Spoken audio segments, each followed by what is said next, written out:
and welcome to the 2014 Australia-China Youth Dialogue. This is our 5th dialogue, and this year it will be held in Beijing. 30 delegates from around the world have just travelled to Beijing. They're either Australian citizens or Chinese citizens, and over the next 4 days they'll discuss issues pertinent to the Australia-China relationship. These delegates are the best and the brightest. They're at the top of their field, whether they are sportsmen and women, representatives from government, artists, comedians, architects. We've got a whole vast array of people. We're really proud that in 5 short years we've become recognised as the preeminent Track 2 dialogue for emerging leaders.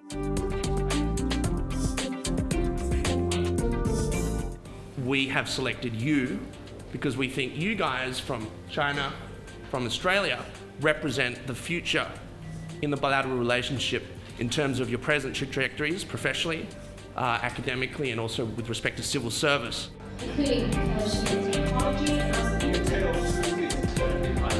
The most interesting people I want to meet is Helen Dai, who is going to work for the Australian Embassy in Chengdu in the next 2 years, and also Liu Yang, who works for the Import and Export Bank.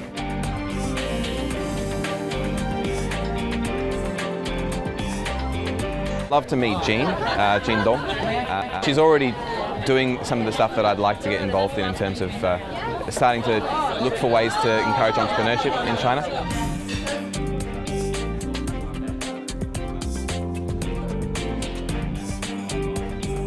Probably Kim Wilson. She's from the Department of Defence as well. I definitely want to meet this girl and find out a little bit more about what she does. After having a lunch at Australian-owned restaurant Capital M, the delegates had a chance to discuss ways that they can cooperate together to improve and guarantee energy security in the region.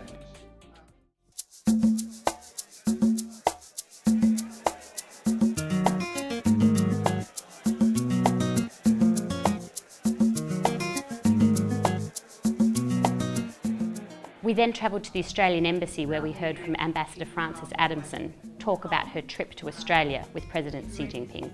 I had the privilege accompanying President Xi Jinping and Madam Peng Liyuan on a, well, it was really a 5-day visit, but the bilateral part of it was almost 4 days to Australia, at a time when the Australia-China relationship is really going from strength to strength. Was a career highlight. I think I could say probably this week anyway, only beaten by the thrill, the genuine thrill, of meeting you all. She remarked about how President Xi Jinping had made the trip to Tasmania, and the delegates were really excited to hear these insights straight after the trip. Day 2 started at the Shine Wing offices in Beijing. We started off with a session on media with a range of experts from different media agencies who are active in China.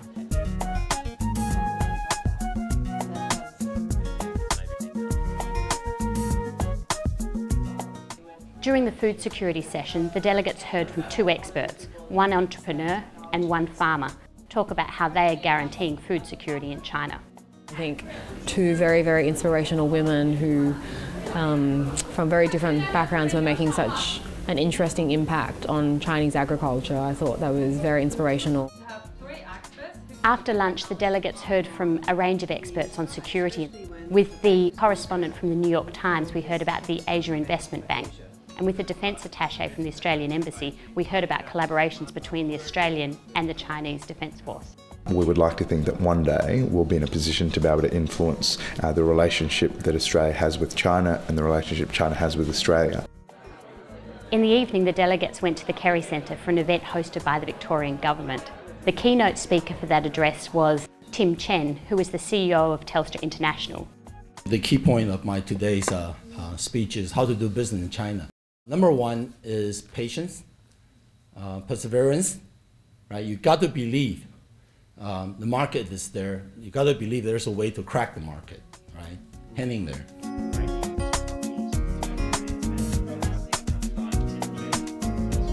On day 3, the delegates then went to Penghao Theatre, where they had a really fascinating session on creative industries in China.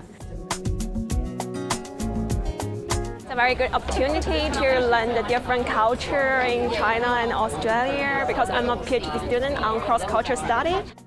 Day 4 of the dialogue involved talking about entrepreneurship and philanthropy.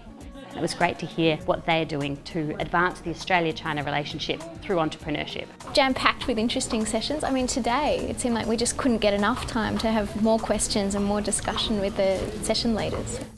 But the dialogue's not all serious. There's a lot of opportunities for the delegates to let down their hair.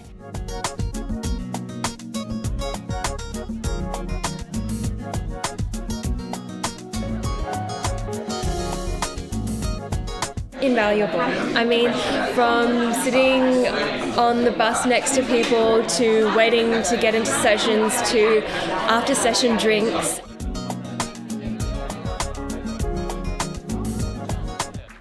The closing lunch of ACYD was a real highlight.